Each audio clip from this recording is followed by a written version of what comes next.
Bom dia a todos.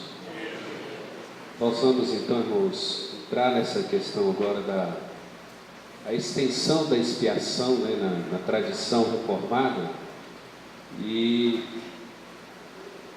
eu creio que a eleição por si só, né, a doutrina da eleição, já é um ponto bem, como se diz, bem difícil de digerir, de assimilar.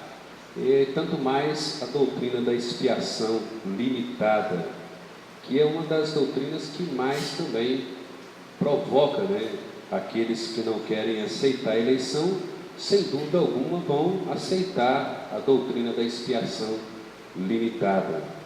E o objetivo nosso é mostrar que, como que à luz das Escrituras, de fato a expiação, ela tem que ser limitada. Ou então nós complicamos a vida de Cristo, nós complicamos a obra redentora de Cristo, ou nós tornamos a obra de Cristo, né, a obra redentora, insuficiente, por mais que o arminiano queira dar a ela uma suficiência universal. Na verdade ele está enfraquecendo, ele está tornando essa redenção enferma na sua suficiência, na sua plenitude. Enquanto que a Escritura de fato quer mostrar como que ela é plena, como que ela é perfeita dentro da doutrina da eleição, dentro da doutrina da total depravação, para mostrar que Deus de fato enviou o seu Filho para morrer especificamente para o povo dele, pessoas que ele elegeu lá na eternidade, pessoas que ele escolheu na eternidade. Vamos orar mais uma vez para a gente poder adentrar no assunto então. Pai, tudo que nós precisamos de Ti nesse momento é a Tua sabedoria, a suficiência do Teu Espírito para nos dirigir, para nos conduzir nessas verdades tão profundas, tão desafiadoras. Permita, Deus, que nós sejamos alvos da Tua graça para o entendimento, para a compreensão. Por isso, prepara a mente de cada um de nós, prepara o nosso coração e se revela a nós na Tua palavra, de modo que nós possamos compreendê-la dignamente e dar ao Senhor toda a honra e toda a glória. Nós oramos agradecidos, no nome de Jesus. Amém, Senhor. Então vamos levantar aí algumas perguntas para a gente já pensando em alguma coisa. Por quem Jesus Cristo morreu? A expiação é definida ou é indefinida? A expiação é designada para salvar pecadores ou para tornar possível a salvação deles?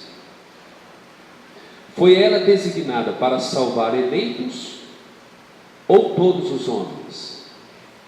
Em outras palavras, por quem Cristo morreu? Então são coisas que nós precisamos responder, não é? Por quem Cristo morreu? Essa expiação é definida ou indefinida?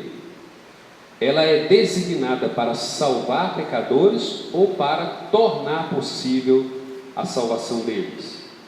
Foi ela designada para salvar somente os eleitos ou todos os homens? Redenção particular ou expiação limitada? Cristo não morreu simplesmente para criar uma possibilidade de Deus perdoar pecadores. Isso é descartado. A gente tem que já matar a doutrina por aqui. Olha, Cristo não morreu simplesmente para criar uma possibilidade de perdoar pecadores. Não é possibilidade, não é uma mera possibilidade, não é uma mera oportunidade dada ao homem de ser perdoado, não é? Outra coisa, nem deixa Deus aos pecadores a decisão se a obra de Cristo será ou não efetiva.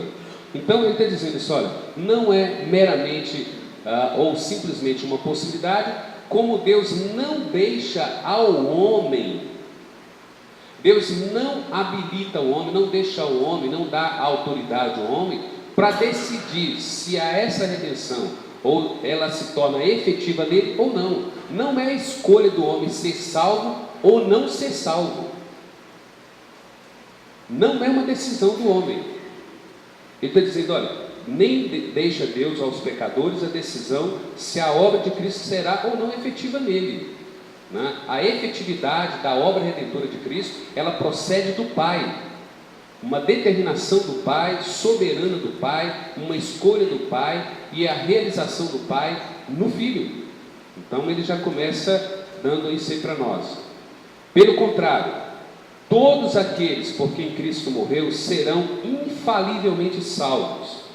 A redenção, portanto, foi designada para cumprir o propósito divino da eleição, a salvação completa do seu povo, onde estão, incluídos ou inseridos, alicerçados, reconciliação, justificação e santificação. Então ele está dizendo assim, a morte redentora de Cristo, ela é como um propósito divino, para quê? Para garantir ao povo de Deus a salvação completa, perfeita, do início ao fim. Não há nada que possa falhar na salvação do eleito. E ele diz assim, essa salvação completa inclui a reconciliação do pecador com Deus, inclui a declaração de justiça que Deus faz ao pecador, não imputando ele os seus pecados, mas o declarando justo em Cristo, e fazendo com que agora ele, santo, no ato, porque aqui nós precisamos separar essa palavra santificação, em Cristo eu já sou santo, separado para ele, mas estou num processo de santificação até a volta dele, quando tudo será completo, perfeito, e eu estarei plenamente santo lá nos céus, Então vamos começar. As Escrituras declaram que Cristo veio não para capacitar os homens a se salvarem a si mesmo, mas para salvar pecadores. Então está dizendo, olha, o que a Bíblia nos ensina? Ela diz assim, olha, Cristo veio não para provocar alguma coisa, uma possibilidade, alguma coisa que nos levasse à salvação. Ele está dizendo assim,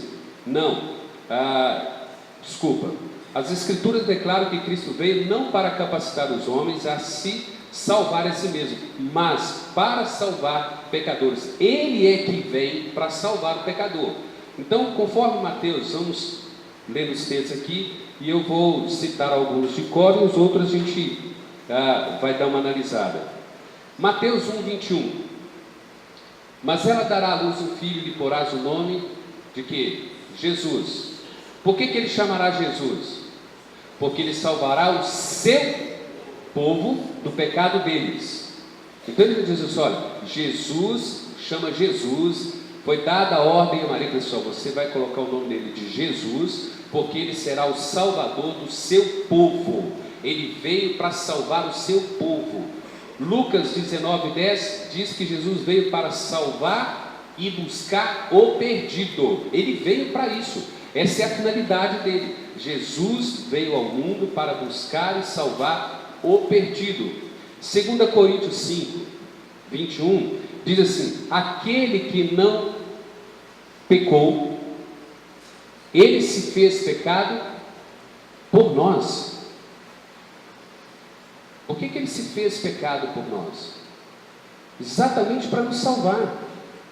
Por que ele que faz, é o próprio sacerdote que vai oferecer a oferta, e ele é a própria oferta, ele é o próprio sacrifício oferecido a Deus para morrer em meu lugar, em seu lugar, para nos dar a garantia de que ele veio para nos salvar. Então ele é o próprio sumo sacerdote, ele é a própria oferta, oferecendo-se a Deus para que nos dê essa garantia. Gálatas 1:3-4. A gente precisa ver como que Deus trabalha essa linha de pensamento para nós aqui. Abre aí Gálatas, primeiro capítulo, e vamos ler o versículo 3 e 4.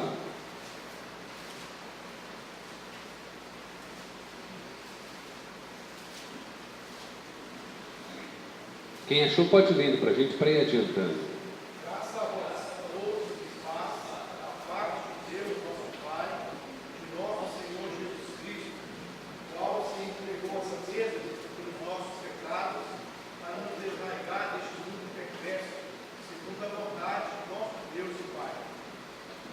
Às vezes a gente passa em cima do texto e não presta atenção. Olha aqui, ele está agradecendo a Deus, né, da parte de Deus nosso Pai, de nosso Jesus Cristo, o qual, ele falando de Cristo, o qual se entregou a si mesmo. Ele entregou a si mesmo por causa de quê? Por causa dos nossos. Ele só fez isso. Então Jesus se entrega por causa dos nossos pecados e agora cria uma mera possibilidade ao homem de ser salvo. Não, olha o que o texto está dizendo. Ele entregou a si mesmo pelos nossos pecados para nos desarraigar deste mundo perverso. Então ele não somente ele cria uma possibilidade, não, ele vem para entregar a si mesmo, para nos resgatar, para nos tirar dessa situação. Ele não nos dá a livre agência ou livre arbítrio, né? Nós sabemos que essas coisas elas não existem. Então nós vamos ver isso mais lá na frente. Deus não dá isso ao homem. Ele diz assim: olha, Cristo veio ao mundo para buscar o perdido, para salvar o perdido. Ele morre no lugar do perdido, ele sofre o pecado lá, né? Sofre a justiça de Deus na cruz para resgatar esse pecador desse mundo perverso. Volte aqui só um pouquinho em 2 Coríntios 5, 21, que eu acho que tem uma observação boa aqui para nós também.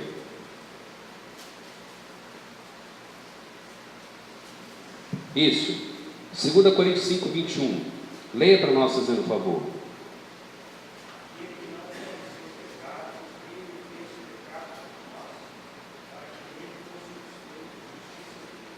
Então ele diz assim, não é só meramente se entregar por nós, mas tem uma finalidade maior, para que nele nós fôssemos feitos justiça diante de Deus. O que Paulo está dizendo? A nossa justiça procede de Cristo. Uma vez que Deus leva Cristo à cruz, e lá na cruz ele pune Jesus e derrama sua ira, né, e satisfaz a sua justiça, ele vira para mim e para você agora e diz assim: eu declaro justo na justiça de Cristo. Então não é meramente criar uma possibilidade, é fazer uma execução de uma obra completa, de uma obra perfeita. 1 Timóteo 1,15 é um texto conhecido, quando Paulo fala que toda a escritura é digna inteira de aceitação, de que Cristo veio ao mundo para salvar pecadores, dos quais ele é o principal, e ele mostra como foi que Cristo fez isso. Tito capítulo 2 fala que Cristo entregou a si mesmo para remir e para purificar o povo exclusivamente dele. Então ele está dizendo isso, olha, ele não somente se entrega, mas ele veio para remir e para purificar um povo que é propriedade exclusiva dele somente. E 1 Pedro 3,18 eu vou dar, depois a gente dá uma olhada nele. As Escrituras declaram que Cristo, pela sua obra redentora, assegurou a reconciliação, a justiça e o perdão que o seu povo necessita para a justificação. Então, olha, tente entender isso. A própria Bíblia nos ensina que a obra redentora de Cristo, ela nos assegura, ela nos dá total certeza, total estabilidade, total fundamento de que nós somos reconciliados com Deus, nós somos justificados por Deus, nós recebemos o perdão de Deus, para que de fato nós sejamos pessoas totalmente declaradas justas por Ele. Então vamos ver o texto. Abra Romanos capítulo 5, e nós vamos ler o versículo 10 e o versículo 11.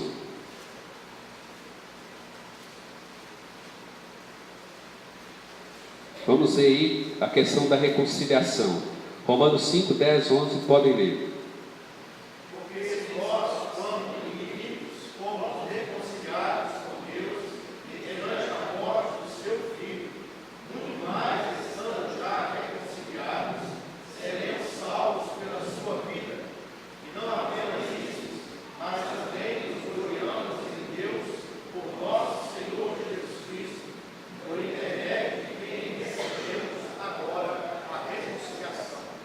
Então observem que não existe aqui mera possibilidade para a salvação. O que diz aqui que há certeza, fundamento, segurança de salvação. Versículo 10 diz isso, olha: porque se nós, quando inimigos, fomos reconciliados com Deus, mediante a morte do seu Filho, olha onde nós somos reconciliados com Deus. Nós somos reconciliados com Deus mediante a morte do seu Filho. Não é no ato de nós crermos em Cristo que nós somos reconciliados. A reconciliação, ela acontece antes da nossa fé, de falar assim, eu creio em Jesus. É um ato soberano de Deus, exclusivo de Deus, que Ele está fazendo em Cristo. Então Ele está dizendo assim, olha, porque se nós, quando inimigos, olha, Ele está dizendo, se nós, que somos inimigos de Deus, rebeldes para com Deus, se nós não queremos nada com Deus, lembra da total depravação? Se nós estamos mortos, se nós não desejamos Cristo, se nós não podemos até Cristo, o que Deus está fazendo por nós em Cristo? Ele mesmo nos reconcilia com Ele, mediante a morte do seu Filho. Então Ele diz assim, olha, muito mais estando já reconciliados, seremos salvos pela sua vida. Se Ele fez isso em Cristo por nós, quando éramos inimigos, quando nós não olhávamos para Ele, éramos desafeiçoados a Ele, Ele já operou isso em Cristo lá na cruz. Ele está dizendo, muito mais agora, já reconciliado com Deus, nós seremos salvos da sua ira. Então não é uma mera possibilidade, é uma certeza, é uma convicção, é uma estrutura teológica provida de Deus, propósito de Deus, soberania de Deus sobre as nossas vidas. Vamos para 2 Coríntios agora novamente, 5, 18 e 19. Quem achou pode ler para nós.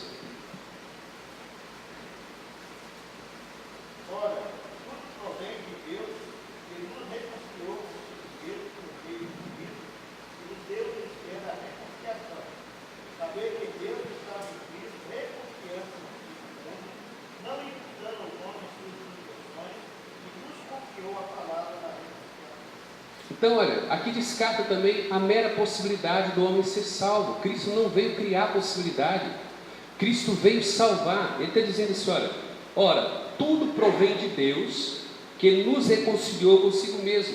Ele disse, Deus já nos reconciliou consigo mesmo. Como que Deus fez isso? Por meio de Cristo, nos deu o ministério da reconciliação. A saber que Deus estava em Cristo, reconciliando consigo o mundo, não imputando aos homens as suas transgressões, e nos confiou a palavra da reconciliação. O que Deus está dizendo? O que Deus está falando através do apóstolo Paulo? Professor, olha, a reconciliação com Deus, ela acontece fora de nós. Ela não depende de mim, ela não depende de você. Por isso que não pode ser mera possibilidade. É total certeza, é total convicção. Ele está dizendo isso, olha, Deus, aprova Deus reconciliar o mundo consigo mesmo. De que modo? Através do seu Filho. Ele pega o seu Filho, leva à cruz. Ele diz assim, não imputando aos homens, não imputando ao Jorge, não imputando ao Rogério os nossos pecados, mas imputando eles a Cristo. Lá na cruz ele pega os meus pecados, os seus pecados, leva sobre Cristo, pune Cristo, castiga Cristo, e ele diz agora assim, e como que nós somos feitos justiça, ou declarados justos? Por causa da justiça de Cristo. Então ele está dizendo assim, a nossa reconciliação, ela acontece exatamente nisso, não é? Não imputando aos homens as suas transgressões. Ele não cobrou as nossas transgressões em nós, mas Ele cobrou em Cristo. Ele exigiu isso de Cristo. Vamos para Efésios, capítulo 2, versículo 15 e 16. Aboliu na sua carne a lei, os mandamentos da forma de ordenança, para que dos dois criasse em si mesmo um novo homem, fazendo a paz, e reconciliasse ambos um só corpo com Deus, por intermédio da cruz, destruindo por ela a inimizade. Então ele diz assim, olha, por intermédio da cruz, gente, que vem a nossa reconciliação com Deus. Se é por intermédio da cruz, se é por intermédio do que Deus fez na cruz, não pode ser uma mera possibilidade. Nós vamos entender isso depois. Daqui a pouco nós entrarmos no aspecto da justiça. Porque como que Deus pode cobrar o meu pecado de Cristo?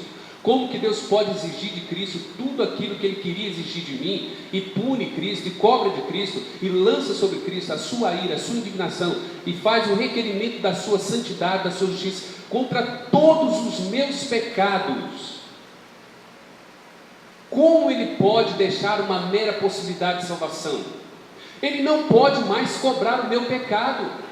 Ele não pode exigir demais de mim, como se diz, o pagamento dessa dívida, uma vez que Ele cobrou do seu Filho. E se Ele cobrou de Jesus na cruz, não é mera possibilidade, é certeza, é totalidade, que meus pecados foram pagos e que eu sou reconciliado nesse Cristo, porque Deus fez isso na cruz. E agora haverá um momento histórico, haverá um momento do nosso tempo, onde o Evangelho é pregado, onde isso é aplicado a mim por meio da obra da regeneração, é trazido ao meu entendimento, é dado à minha fé. Eu olho para toda essa obra redentora, eu entendo como ela está sendo explicada, porque Deus está me ensinando essas coisas, e Deus me dá a fé para que eu creia nisso que Ele fez no Filho dele na cruz. E aí eu digo: Senhor, agora eu creio. Ele diz assim: e eu te declaro justo.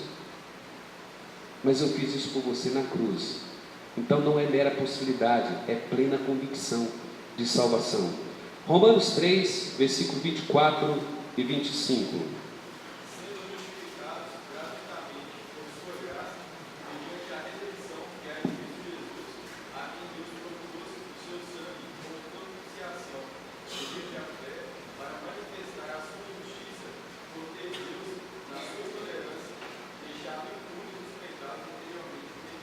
Então veja como que Paulo explica essa questão da justiça. Ele falou assim: olha, sendo justificado de forma gratuitamente. Ele falou assim: olha, eu não vou cobrar nada de vocês, não é? Não há uma cobrança de vocês. Por que é gratuitamente pela graça? Porque é um favor imerecido, vocês não merecem. Eu vou ser gracioso, não é? Vou ser generoso, embora vocês não mereçam, embora vocês careçam, não é? Então ele está dizendo: olha, sendo justificados gratuitamente por sua graça, mediante a redenção que há em Cristo. Então ele está dizendo assim: olha, se em Cristo de fato houve a redenção, se de fato foi levado à cruz, e lá na cruz os meus pecados foram lançados sobre Ele, cobrado nele, quitado nele. E aí eu posso trazer alguns textos para a gente já começar a pensar neles. O Colossenses 2:13, que diz que Ele cancelou todo escrito de dívida que era contra nós, porque Cristo pagou toda a nossa dívida. Então ele diz assim: olha, essa obra da redenção que há em Cristo, ela foi realizada e consumada lá. Agora observe o versículo 25, que ele diz assim: a quem Deus propôs no seu sangue como propiciação, mediante a fé, para manifestar a sua justiça, por ter Deus, na sua tolerância, deixado impunes os pecados anteriormente cometidos. Ele está dizendo assim: Abraão, Isaac, Jacó, Davi e cada um de nós, cada eleito, só é justificado na cruz, na obra redentora na cruz. Os pecados de Adão foram perdoados na cruz. Aquelas ofertas, aqueles sacrifícios oferecidos no Velho Testamento, tudo apontava para Cristo. Por isso que ele fala: tendo Deus deixado os pecados anteriormente cometidos impunes, Ele agora propôs que no sangue do seu Filho, Ele se tornaria justo e justificador daquele que tem fé em Jesus. Então ele diz: a proposta de Deus é essa. Então não é uma mera possibilidade. Deus está realizando tudo isso desde o primeiro dia de Adão até a segunda vinda de Cristo. Toda a obra redentora, ela está em Cristo crucificado. É ali que Ele resolve o problema do pecado. É ali que há a redenção, é ali que há a reconciliação, é ali que nós temos a justiça. Romanos 5, 8, 9 diz assim: mas Deus prova o seu próprio amor para conosco pelo fato de ter Cristo morrido por nós, sendo nós ainda pecadores. Mas o versículo 9 diz assim: logo muito mais agora, sendo justificados pelo seu sangue, seremos por Ele salvos da ira. Ele falou: olha, se Deus realizou isso por mim na cruz do Calvário, eu nunca mais serei condenado. Lembra de Romanos 8:1? Se você está em Cristo, não há nenhuma condenação para você mais. Não há possibilidade de Deus te condenar. Gálatas 3,13 fala que Ele se fez maldição em nosso lugar. Colossenses 1:13 e 14 diz que Ele nos libertou do império das trevas e nos transportou para o reino do Filho do seu amor, no qual nós temos a redenção, a nossa reconciliação em Cristo. Então ele diz assim: olha, isso foi executado na pessoa de Cristo. Deixa eu soltar o Hebreus 9:12, vamos 1 Pedro 2:24, que fala que Jesus, carregando o seu corpo sobre o madeiro, Ele levou todos os nossos pecados sobre si, para que fôssemos feitos justiça de Deus. Ele disse: olha como que Cristo resolveu tudo isso lá na cruz do Calvário.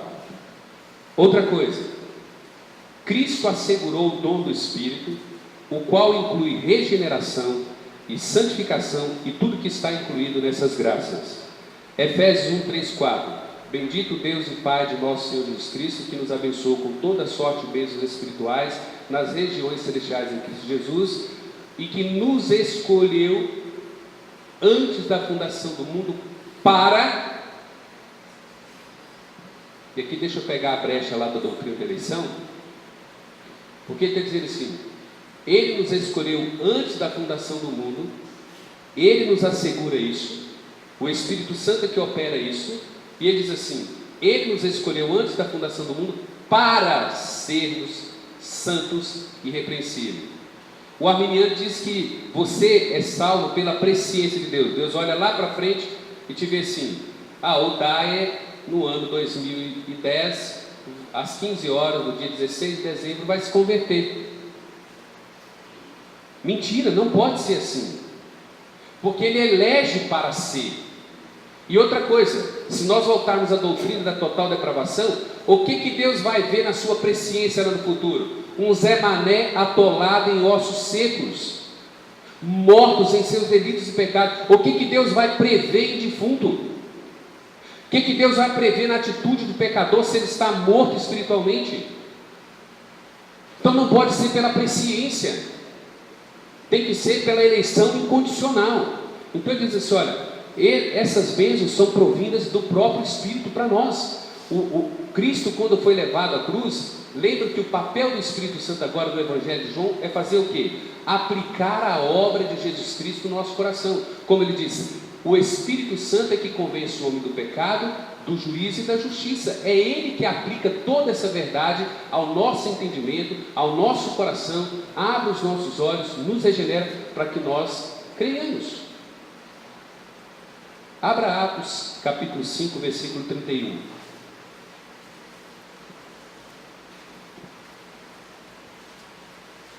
Quem achou pode ler. Deus, porém, com a sua destra, exaltou a príncipe e salvador, a fim de conceder a Israel o arrependimento e a remissão de pecados. Então, a razão, ele está falando sobre Cristo. Por que ele exalta Cristo, né, como príncipe e salvador? A fim de conceder a Israel o arrependimento e a remissão dos pecados. A finalidade dele é essa só. Qual que é o papel de Cristo? Qual que é o papel do Espírito Santo? Conceder a você e a mim arrependimento para a remissão de pecados. Não é para criar uma mera possibilidade de arrependimento, não é para criar uma mera possibilidade de perdão para nós. Não, o papel dele, a finalidade dele é vir ao mundo e fazer isso no coração do eleito, daquele que ele escolheu antes da fundação do mundo, lá na eternidade. Se a gente lê Tito capítulo 3, vamos lá, Tito 3, do versículo 5, 6, nós vamos ver aí a obra, né, do Espírito Santo, do lavar renovador e regenerador do Espírito Santo. Tito capítulo 3, versículos 5 e 6, quem achou pode ler.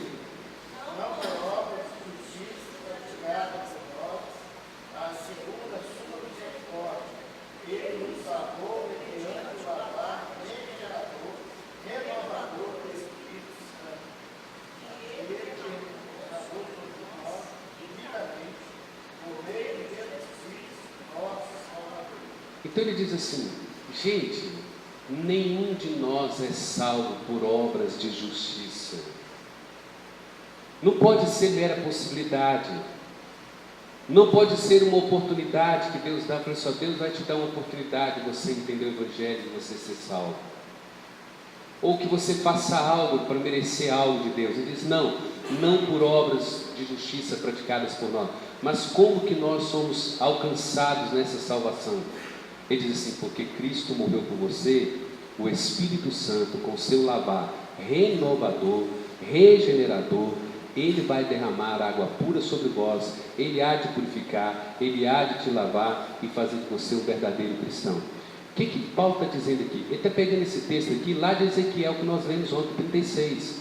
Ele diz assim: e eu vou derramar água pura sobre vós, e eu vou purificar os vossos corações, eu vou tirar o vosso coração de pedra, te darei um coração de carne, eu vou colocar o meu espírito dentro de você, eu vou colocar os meus estatutos no seu coração, os meus mandamentos, e eu farei com que vocês observem e vocês obedeçam os meus mandamentos. Então não é mera possibilidade, é plena convicção. Ele diz, olha, o Espírito Santo nos assegura isso, Cristo nos assegurou isso com o dom do Espírito, né, agindo em nós. Então o Espírito Santo fazendo todo esse papel em nós. Efésios 5, 25, 26, o próprio Cristo falando da igreja da noiva. Qual que é a finalidade de Cristo com a sua igreja? Lavá-la, purificá-la, apresentá-la santa, perfeita, sem mancha, sem ruga. Esse é o papel, não é possibilidade, é plena convicção. Ele fará isso com a igreja. Lembra quando ele disse para Pedro: Pedro, eu edificarei a minha igreja, eu vou fazer isso com a minha igreja.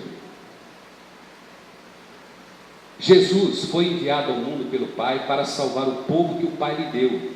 O que o Pai lhe deu, vem a ele, e nenhum deles se perderá, como diz João 6, 35 e 40. Eu coloquei só o finalzinho. Porquanto esta é a vontade de meu Pai, que todo aquele que vê o Filho e crê nele tenha a vida eterna, e eu o ressuscitarei no último dia. Vamos caminhando. Jesus, como bom pastor, dá a sua vida pelas suas ovelhas. Todos os que são suas ovelhas são trazidos por ele ao aprisco, levadas a ouvir a sua voz e a segui-lo. Vamos ver como que é de fato essa expiação. Ela é totalmente limitada. Vamos ler João capítulo 10.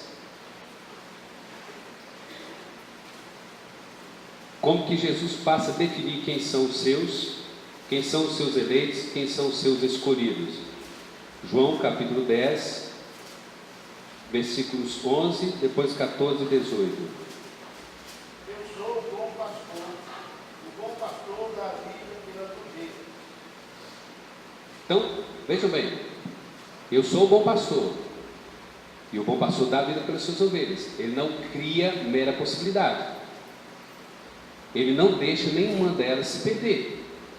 Ele está dizendo, eu dou a vida pela minha ovelha, eu não perco a minha ovelha. Ela não terá, eu não darei a ela a oportunidade de decidir por mim ou não. Lembra do texto que o pastor Edson leu aqui de João 15,16? Não foram vocês que me escolheram, eu os escolhi. A decisão é minha, a atitude é minha. Leia o versículo então 14 a 18. Eu sou o bom pastor, conheço as minhas ovelhas e elas conhecem a mim. Assim como o Pai me conhece a mim, eu conheço o Pai e dou a minha vida pelas ovelhas. Ainda tenho outras ovelhas, não deixe a preço. A mim que convém conduzi-las, elas ouvirão a minha voz, então haverá um rebanho entre o pastor. Por isso o Pai me ama, porque eu dou a minha vida para a reassumir. Ninguém a tira de mim, pelo contrário, eu espontaneamente a dou. Tenho autoridade para entregá-la e também para reavê-la. Deixe mandar o Espírito de Pai. Irmãos, olha as expressões bem definidas de Jesus dizendo assim: eu morri por pessoa certa, eu fui crucificado por pessoas certas, eu recebi o castigo, a ira de Deus, a justiça de Deus, por pessoas que o Pai escolheu, por ovelhas que são minhas. Então ele começa no versículo 14, olha, esse bom pastor, primeira coisa, ele conhece as suas ovelhas, ele já sabe quais são as suas ovelhas, não é? Então ele diz assim, olha, e as minhas ovelhas? Elas também me conhecem. Agora imagine uma ovelha de Jesus que conhece Jesus, que diz assim, quero nada contigo, Jesus. O Anderson está atrapalhando, né? Quero nada contigo, Jesus. Não pedi você para morrer no meu lugar. Quem mandou você morrer na cruz? Quem mandou você sofrer o castigo lá? O problema foi do Senhor, o problema foi seu. Não te fiz esse pedido, não quero te aceitar, não quero te escolher, não quero ter como meu Senhor. É assim que o arminiano pensa. Que o ser humano pode fazer isso com Cristo. Lógico, se ele não for um eleito. Mas o eleito aqui ele diz assim, olha, eu conheço as minhas ovelhas e minhas ovelhas me conhecem a mim também. Assim como o Pai me conhece a mim, versículo 15, Eu conheço o Pai e dou a minha vida pelas ovelhas. Eu não vim à cruz para perder a ovelha. Eu não recebi o castigo, a ira de Deus. Deus não cobrou o pecado da minha ovelha para que eu perca ela, para que ela se rebele contra mim. Ele está dizendo aí no versículo 16: ainda tenho outras ovelhas, não deixe aprisco. A mim me convém conduzi-las. Eu é que vou conduzi-las, não elas que se conduzem.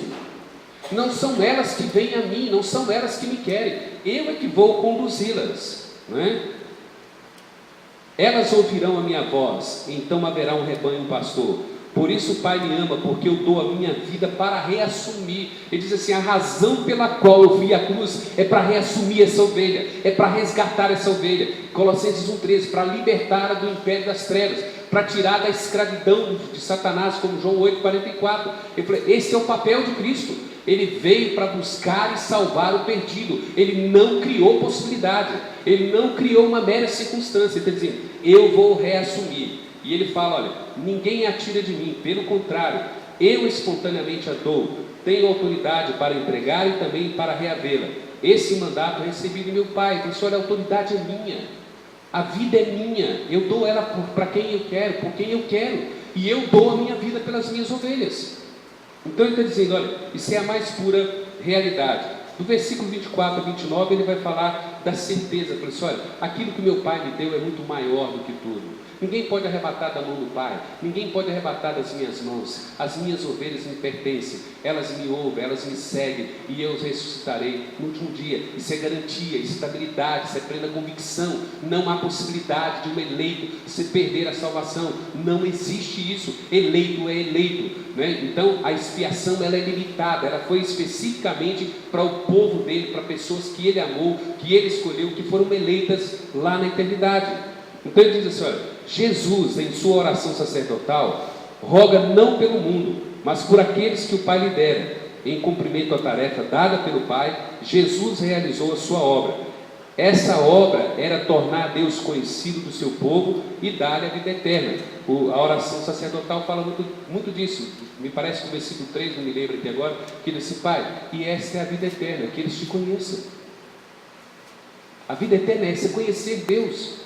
E Jesus veio para isso, para fazer Deus conhecido novamente ao coração desse pecador que está morto espiritualmente em seus delitos e pecado.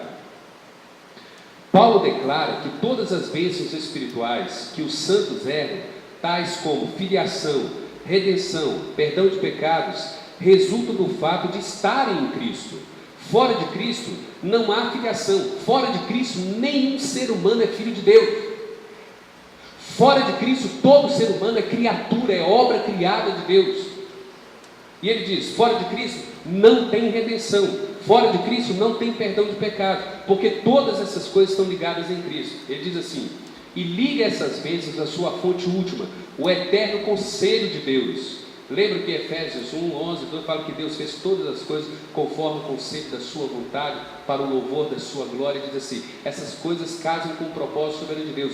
Deus planejou na eternidade, Deus está executando a sua história, Deus está consumando a sua história, e essas coisas acontecem segundo o prazer da vontade de Deus, dentro de um plano soberano dele, não é? Ele diz: onde repousa a grande bênção de terem sido escolhidos em Cristo antes da fundação do mundo para serem filhos de Deus por meio dele, conforme Efésios 1, de 3 a 12, que é um texto plenamente conhecido. Passagens que falam de sua obra salvadora em termos definidos mostram que ela foi intencionada para salvar infalivelmente um determinado povo, a saber, aqueles que lhe foram dados pelo Pai. Então vamos lá. Textos que falam de Cristo morrendo em favor da sua igreja. Atos 20, versículo 28. Alguém leia para nós, por favor. Atendei por vós, por todo o rebanho, sobre o qual o Espírito Santo vos pôs vistos, para pastoreares a igreja de Deus, qual ele comprou com o seu próprio sangue. Irmãos, como que a expiação não pode ser limitada? Ele diz assim: uma igreja, um povo que Deus comprou. Deus comprou com o sangue precioso do filho dele. O que é isso? Ele falou assim: olha, eu levei o meu filho à cruz. Eu derramei a minha ira sobre o meu filho. Eu derramei o meu castigo sobre o meu filho, por causa do pecado desse povo, por causa do pecado dessa igreja. Como ele pode dar uma mera possibilidade? Ele tem um povo definido, ele tem uma igreja definida. Os meus foram levados à cruz em Cristo. Fala de Cristo morrendo pelo seu povo, é o texto que nós já lemos, Mateus 21. E ela dará à luz um filho, e ele chamará Jesus, porque ele salvará o seu povo. Não é outro povo. Fala de Cristo morrendo pelos que o Pai lhe havia dado, João 17, 1 a 11. E protegi-os, e nenhum deles se perdeu, Pai, exceto o filho da perdição, para que se cumprisse a Escritura. Jesus está dizendo assim: a expiação é limitada. Todos aqueles que o Senhor me deu, eu não perdi nenhum deles, Pai, exceto aqueles que o Senhor criou para a perdição. O pastor Edson acabou ensinando aqui para nós em Romanos 9. Aqueles que foram criados para a perdição, eles não fazem parte dessa expiação limitada.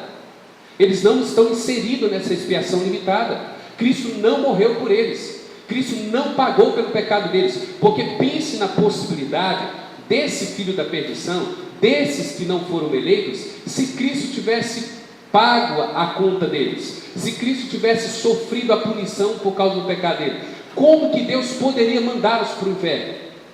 Com base em qual justiça Deus mandaria esses perdidos para o inferno, se Cristo tivesse pago a dívida deles?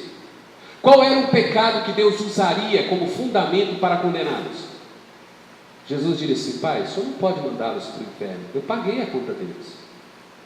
Mas Jesus está dizendo assim: exceto o filho da perdição, para que se cumprisse a Escritura. Então, Pai, tem aqueles que se perderão, porque eles não são eleitos, eles não estão inseridos na expiação limitada. Textos que falam de Cristo morrendo pelos filhos de Deus em favor de suas ovelhas. Hebreus 3,10, abre aí fazendo um favor.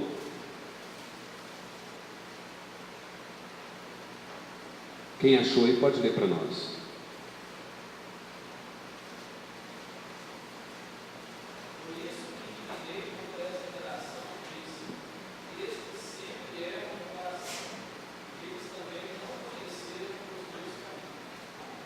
Desculpa, é 2,10. Esse aí está errado.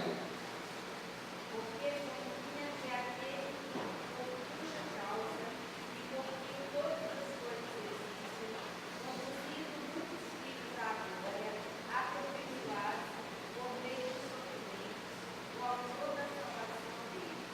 Então deixa eu ver, olha.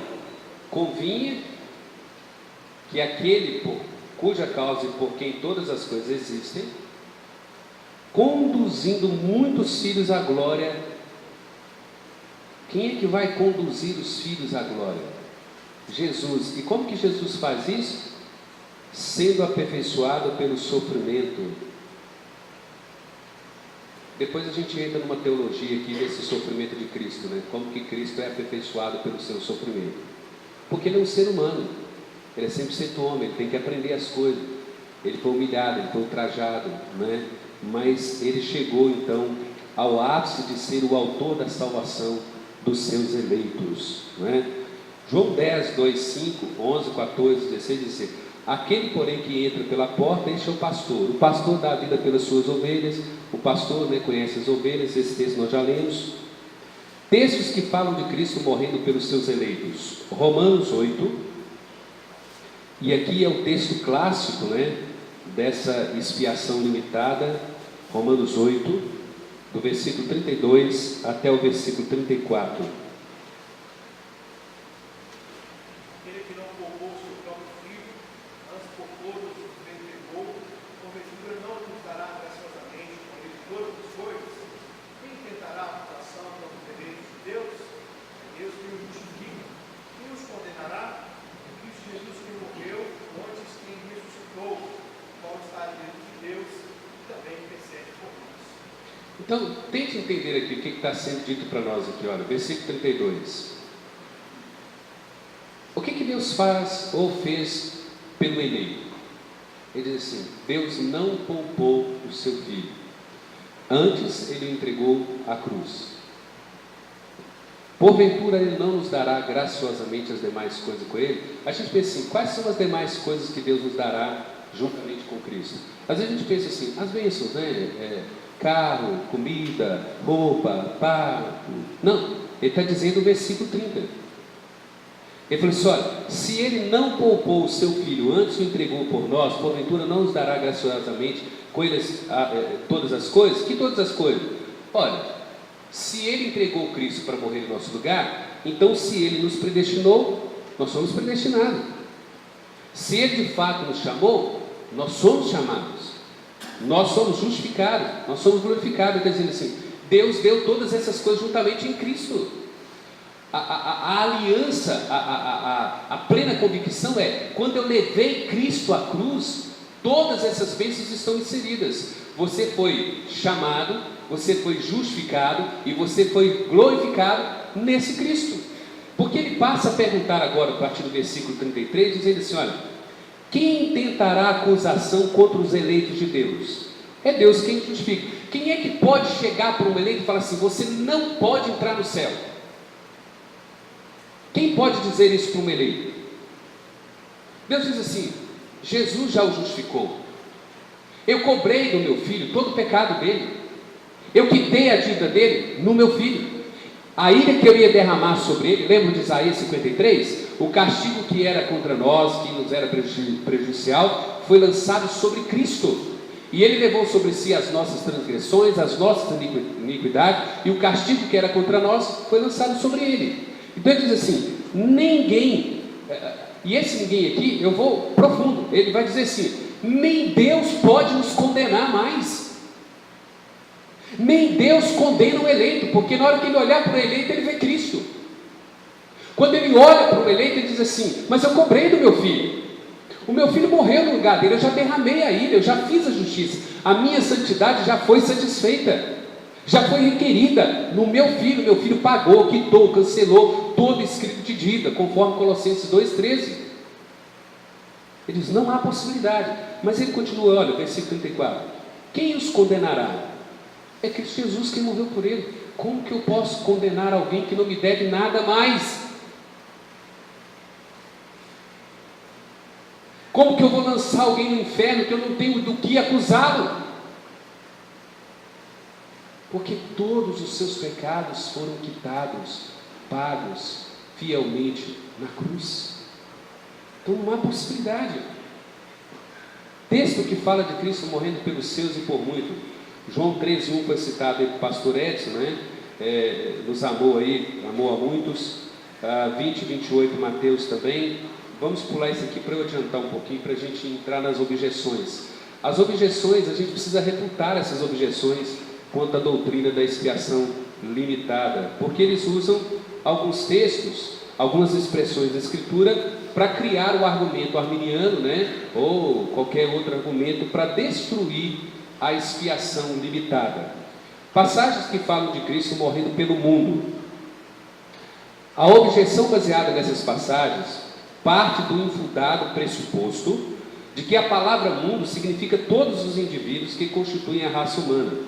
Mas uma análise exegética revelará que o vocábulo mundo na Escritura possui vários sentidos. Então, vamos analisar a palavra mundo aí. Em João 1,10 aparece a palavra mundo, né, que é cosmo. Possui 3 sentidos. Só no versículo 10 ela tem 3 sentidos ali. Aparece 3 vezes no mesmo versículo a palavra mundo, e cada uma delas com um sentido. Possui 3 sentidos, nunca porém indicando qualquer noção universalista. Olha, nunca está dizendo, a Bíblia está dizendo, todos serão salvos, todo mundo, Jesus morreu por todo mundo, todos serão salvos. Deus deseja que todos sejam salvos, Deus deseja que todo mundo seja salvo. Isso não é bíblico, isso é uma exegese equivocada. Então vamos lá. Em João 1,10, se você quiser abrir para você entender o texto, como que significa isso aí? João 1, versículo 10. Então está assim, olha, o verbo estava no mundo, o mundo foi feito por intermédio dele, mas o mundo não o conheceu. Então, a primeira vez é, o verbo estava no mundo. Então significa o quê? A palavra pode ser entendida como o ambiente dos homens. O mundo foi feito por intermédio dele. Então significa universo, o mundo criado, o universo criado. Depois vem, mas o mundo não conheceu. Então o terceiro aí, ó, uma conotação salvadora é dita que o mundo não conheceu, os incrédulos. Porque houve muitos que o conheceram, isto é, os que amaram os que o amaram, os seus discípulos. Então ele fala assim, você está falando do cosmos, né, criado, você está falando do mundo, o ambiente dos homens, mas você agora está falando de homens. Mundo o quê? Incrédulo. Os incrédulos não amaram, os incrédulos não creram em Jesus. Então você não pode dar um único significado à palavra mundo. Outra observação. Mundo significando o universo criado, João 9,32. Aqui o cosmos é o conjunto das coisas que Deus fez. É o universo físico, a palavra aparece lá, mundo, cosmos. Segundo, o mundo significando o ambiente onde os homens vivem, né? João 9,5. A primeira referência refere-se ao ambiente onde os homens vivem, enquanto que a segunda pode ser entendida como significando os próprios homens. Então se você abrir João 9,5, você vai perceber isso aí. Diz assim: enquanto estou no mundo, olha, que mundo é esse? Não é o mundo físico. Eu sou a luz do mundo. Já não é o mundo físico, mas os incrédulos, os homens. Então não está se referindo. Terceiro, o mundo significando raça humana. Então se a gente for lá para Romanos 5, 12 a 13, fala que pela desobediência de um só homem, o pecado entrou no mundo. Agora, o pecado entrou no mundo, universo? Não, o pecado entrou no homem. Então a palavra mundo se refere à raça humana. Não está simplesmente dizendo ao mundo criado fisicamente. Então a gente tem que pensar, o sentido de mundo aqui é raça humana. Quarto, mundo significando homens em geral, João 9,39 e 10,36. Mundo aqui tem a ver com os homens que jactavam-se de ver, mas que eram cegos. Mas o mundo aqui significa os homens em geral, ou no máximo, ambiente dos homens. Então 9,39 diz assim: prosseguiu Jesus: eu vim a este mundo para juízo, a fim de que os que não veem, vejam, e os que veem se tornem cegos. Então ele está falando desses, que mundo é esse? Esses incrédulos jactanciosos que eram cegos, se julgavam que viam, que entendiam Cristo. Na verdade eram completamente incrédulos e não conheciam a Cristo. Quinto, mundo significando os incrédulos, João 7,7. Mundo muitas vezes é sinônimo de incrédulos. 1 João 5,18 a 19 diz assim: portanto o mundo inteiro só pode fazer referência a pecadores impenitentes. Então, em todas essas palavras aqui, nós temos que tomar cuidado. Então, quando você vê um bom argumento assim, mas a Bíblia diz que Deus amou o mundo de tal maneira. A Bíblia diz que Deus deseja salvar todo mundo. Mas vá lá para o texto, vá para o contexto, vamos entender o texto, o contexto, para ver se está falando de salvação ou se está falando de incrédulo, de perverso que não conhece a Deus. E se está ali dando uma ideia de salvação universal. Sexto, o sentido da palavra mundo em João 3, 16, 18 e 26 pode ter uma conotação cósmica, um amor por todos os elementos que ele criou e que por amor ele restaurará. João 3,16 não pretende ensinar que Deus ama todos os homens igualmente e que visita cada um igualmente com a mesma manifestação de amor. O objetivo do texto é mostrar o amor de Deus, que é quantitativo, qualitativo, porque é o amor ao objeto indígena. Então quando Deus diz assim, Deus amou o mundo de maneira tal, que maneira que ele amou? Que ele foi capaz de entregar o filho dele para morrer, não é? Agora, você precisa ver, ele está ensinando ali um amor universal? Ele está dizendo que ele ama todo ser humano individualmente? Que esse amor se aplica a todo ser humano individualmente? Lógico que não, não é? Passagem na Escritura que falam que Cristo morreu por todos. Todos não indicam sentido universal. Gênesis 6,13, vamos lá.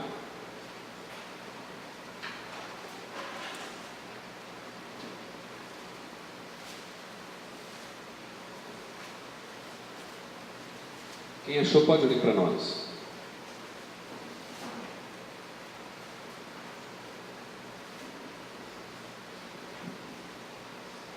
Gênesis 6. Deus a Noé, os ouvi da casa de toda a carne, porque a terra está cheia de violência dos homens, eis que os farei perecer juntamente com a terra. Então, quando ele fala que vai dar cabo de toda a carne, ele está dizendo que ele vai matar todo mundo? Ele não matou Noé nem sua família. Então, nós temos que começar a prestar atenção nessas coisas. Mateus 10, 22.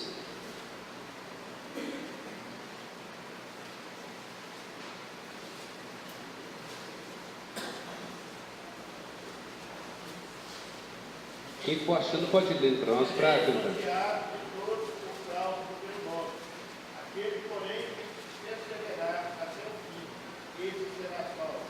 Aí então ele diz: sereis odiados de todos por causa do meu nome. Nós somos odiados por todos? Não, necessariamente não. Não estou conseguindo ver essa. Então, nós não somos odiados por todos. Então uma palavra não se aplica. Então deixa eu dar uma pulada aqui, depois a gente vai passar aí.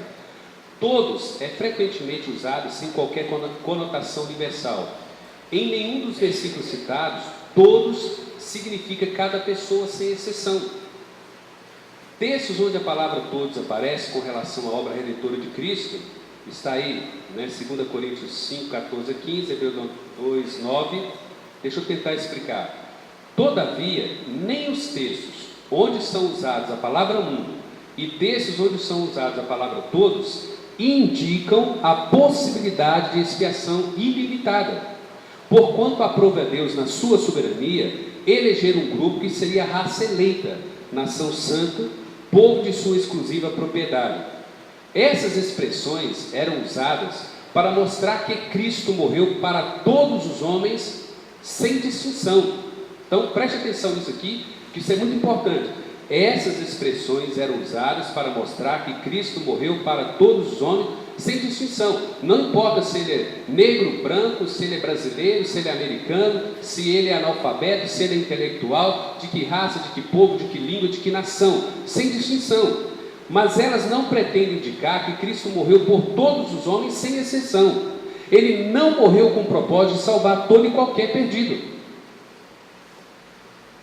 Então nós precisamos fazer essa distinção básica e clara aí. 1 João 2,2, que é um texto polêmico, diz assim: e ele é a apropriação pelos nossos pecados e do mundo inteiro. Ali, do mundo inteiro, pastor.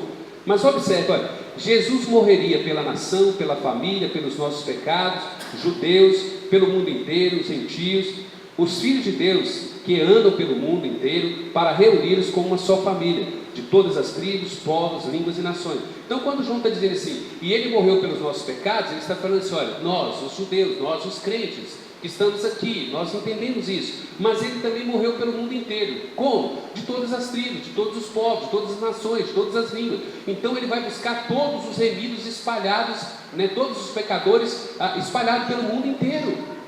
Não é só brasileiro que vai ser salvo, ele vai salvar argentino, ele vai salvar africano, ele vai salvar italiano. Então, por isso é que ele diz: olha, ele é a propiciação não só pelos nossos, mas também do mundo inteiro. Mas o mundo inteiro não quer dizer todo indivíduo pessoalmente, tá? João 10,11: dou a vida pelas ovelhas porque elas são minhas, não é? Ele está dizendo: olha, eu tenho ovelhas, eu tenho pessoas de propriedade particular. 1 Pedro 2,9: nós somos uma raça eleita, nação santa, mas nós somos povo de propriedade exclusiva de Deus. Apocalipse 5,9: com teu sangue compraste os que procedem, desígnio de Deus. Quem que Jesus comprou na cruz? Aqueles que procedem do Pai como eleição, como designação de Deus. Jesus, meu filho, você vai morrer por ele e por ele, por todos esses os quais eu escrevi o nome deles no livro da vida antes da fundação do mundo. João 3,16, Apocalipse 22,17: este é o cálice da nova aliança no meu sangue derramado em favor de muitos. O que eu quero levantar aqui, irmãos?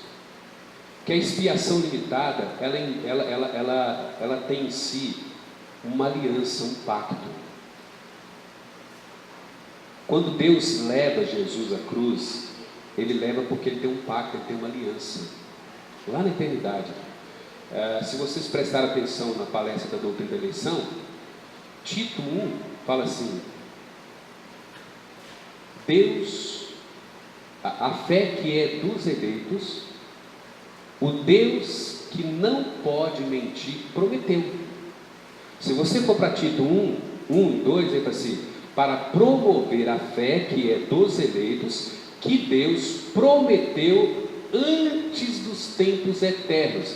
Aí a gente pergunta assim: para quem que Deus prometeu lá na eternidade que Ele salvaria os seus em Cristo Jesus? Que Cristo morreria só para os seus eleitos? Quem que estava lá? Pai, Filho e Espírito Santo. A promessa é feita entre a Trindade. Há uma aliança, há um pacto feito lá. Hebreus diz: Deus não tendo ninguém superior a Ele para prometer, Ele prometeu a si mesmo. Ele estabelece uma promessa a Ele mesmo.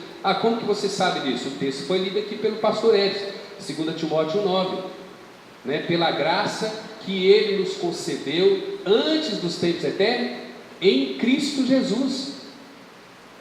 A promessa é feita lá, há um pacto, há uma aliança estabelecida lá na eternidade, quando o seu nome foi escrito no livro da vida, que Jesus morreria por você. Então Cristo morre especificamente por uma pessoa que tem o nome escrito no livro da vida. Então Lucas 22, 20, comparado com Ezequiel 36, 26, 27, é o texto onde nós vamos entender o que é essa obra da regeneração, o que é essa obra do novo nascimento, como que Deus opera essa aliança, como que Deus opera esse pacto feito lá na eternidade, como que Ele cumpre essa promessa feita na eternidade. Ele envia o seu Filho, Ele o leva à cruz, Ele pune o seu filho, Ele castiga o seu filho, Ele cobra do seu filho, Ele derrama o meu pecado sobre o filho dele, Ele derrama a minha iniquidade sobre o filho dele. Por quê? Porque o meu nome está escrito no livro da vida. E Ele prometeu a Ele, ao Pai, ao Filho e ao Espírito, de que eles fariam isso por nós. O Pai nos ama e envia o Filho. O Filho nos ama, se dispõe a morrer no nosso lugar. O Espírito nos ama e aplica toda a obra da redenção no nosso coração. É isso que Ezequiel está dizendo. Ele comprou na cruz por meio do seu sangue, da nova aliança. Jesus está dizendo assim: isso é o sangue da nova aliança. O pacto está consumado, garantido. Você é meu, você me pertence. Eu morri por você, definitivamente. Não é mera possibilidade, não é mera circunstância.